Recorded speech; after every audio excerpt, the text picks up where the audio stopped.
Welcome to LightWave 10 Texturing Volume 2.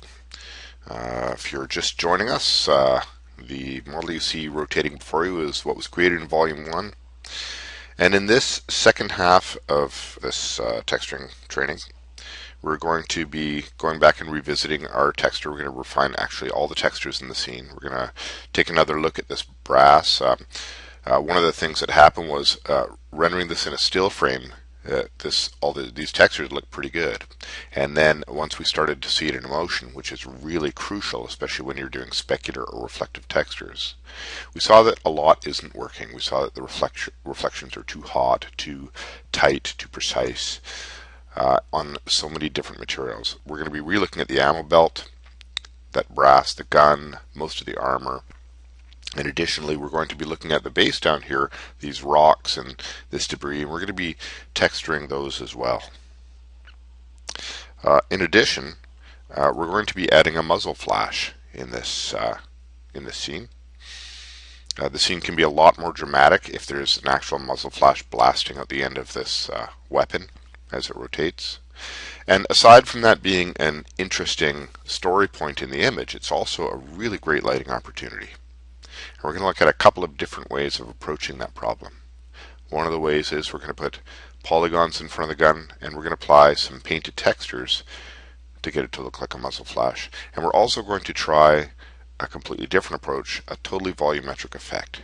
We're going to add lighting into it because the muzzle flash, of course, is an explosion in front of the weapon. It's an intense, localized light source, and that's a really interesting lighting opportunity for us.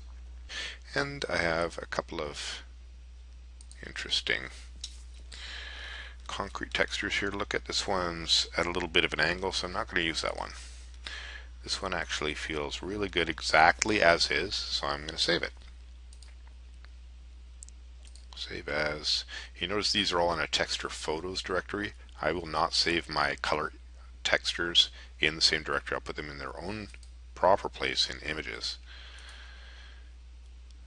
Say once again as Targa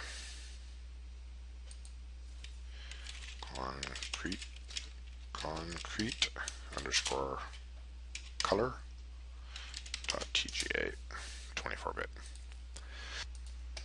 So I'm going to take the luma from this, which is the black and white value, and I'm going to plug it into the specular channel and see what that does for us. And you can see there what's happening. And I think we'll also try plugging it into the glossiness channel too. That'll tighten up the highlights where it's brightest, where it's whitest.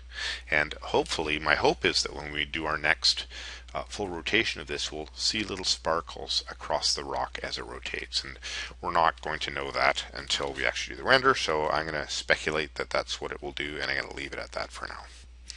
So there they are. That's definitely the kind of thing that I was going for. It's a small detail, but because there's reflections, you should see light playing across it as it rotates.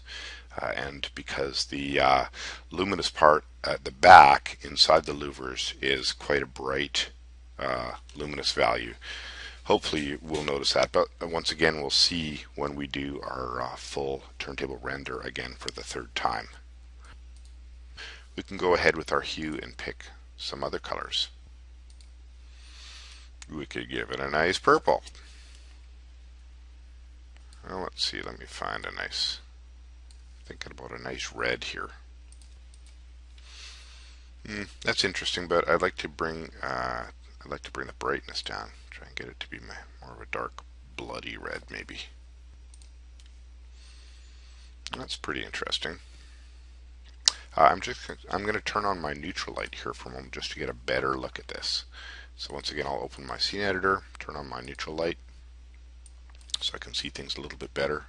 And just before we go there, I'm going to do one more turntable render of this just to ensure that everything is working the way I expect it to, the way it seems to be in these still images. It's crucial to do that before moving on to the next step so that we don't get a long way down a road and and discover that we have some major problems with our textures.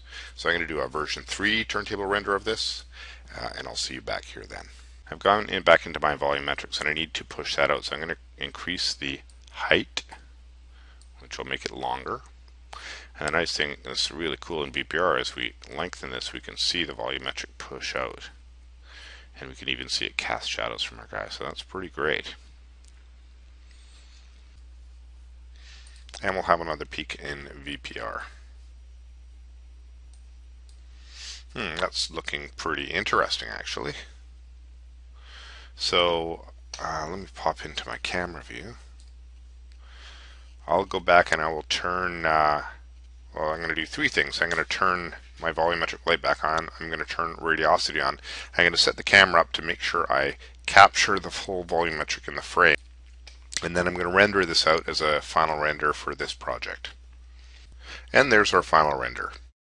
So in this second volume of LightWave texturing, we've covered in depth and in detail a texture refining process. So the process of looking at textures piece by piece, working through them one at a time to create what you want. We've looked at creating stone, concrete, and rust textures.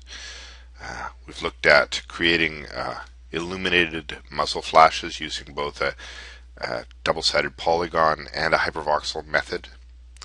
And we've spent a great deal of time on lighting and refining the shot. So I hope this texturing video has been useful to you. If you have any suggestions, please don't hesitate to contact us at contact@cgmasters.com. I hope you found this video useful. Thanks.